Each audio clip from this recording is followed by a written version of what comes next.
On est à Larvaux avec Francine Berg-Cohen, avec Timothée Laforest. Vous avez créé, inventé une nouvelle imagerie. Ouais, on peut dire ça. Donc voilà, l'idée c'était vraiment de réfléchir à si on pouvait améliorer la visualisation du l'épithélium pigmentaire, qui est la couche qui reste quand même la moins bien visible, visualisée avec nos méthodes d'imagerie. En OCT, on voit une petite ligne blanche. L'ICG, d'accord, ça donne des informations, mais vraiment, c'est pas ce qu'on voit le mieux. Et finalement, même les imageries en autofluorescence, ce qu'on voit, c'est tardif. Et aujourd'hui, c'est crucial d'avoir des méthodes pour visualiser l'épithélium parce qu'il y a des médicaments qui sont approuvés sur la base de critères d'imagerie. Mais finalement, sur la base de critères d'imagerie tardifs. On va regarder si on a moins de morts. Nous, ce qu'on voudrait, c'est pouvoir les traiter qu'il n'y ait pas du tout de mort. Et donc, il faut avoir des critères pour détecter à quel moment il se passe quelque chose, mais la cellule n'est pas morte. En amont. En amont, ça s'appelle early sight. Et ce qu'on sait, c'est que, par exemple, dans la DMLA, sur les yeux post-mortem, on sait qu'avant qu'ils dégénèrent, ils changent leur forme. Le nombre diminue. Donc, il y a des signes qu'on pourrait voir qui vont prédire qu'il y aura une mort cellulaire.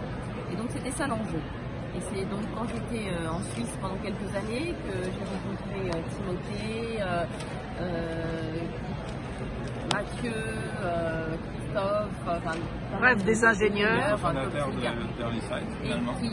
qui avec l'idée est venue qu'on pourrait utiliser un autre mode d'illumination de l'œil, passer par une lumière qui arrive par la pupille. La lumière arrive latéralement, comme on le voit ici, transsclérale.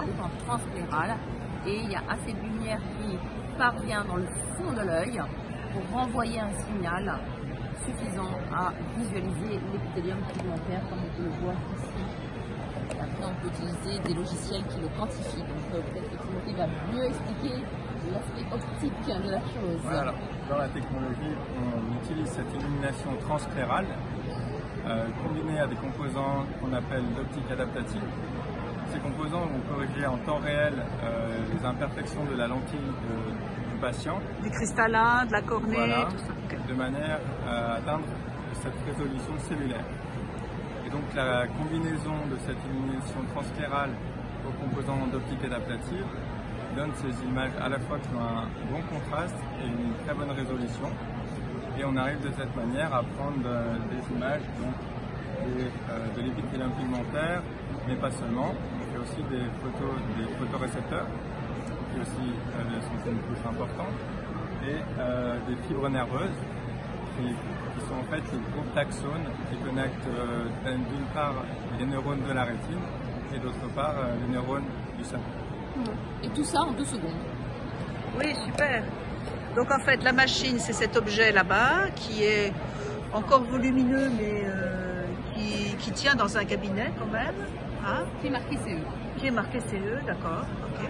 Bah écoute, c'est pas mal. Et donc, puisque je reviens, on en est à traiter maintenant les atrophies, donc les DML atrophiques. Comme tu disais, on attend qu'il y ait de l'hyperfluorescence ou de l'hyperréflectivité, enfin de l'hyporéflectivité plutôt.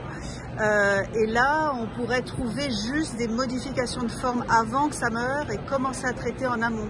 Voilà, l'idée c'est ça. Pouvoir traiter plus tôt, intervenir plus tôt, puis aussi comprendre tout ce qui se passe au niveau de l'épithélium dans toutes les pathologies. Parce que finalement, quand on a eu l'OCT angiographie, on a redécouvert, on a décrit une nouvelle sémiologie.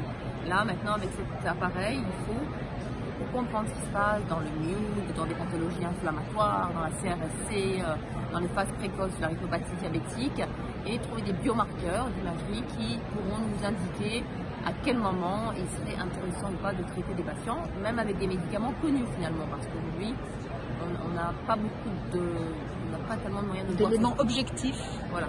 Ok, pas mal. Donc là, pour le moment, tu as une base normative. Voilà. Et on va essayer d'arriver bientôt à une base pathologique. Voilà. Bon, merci, super.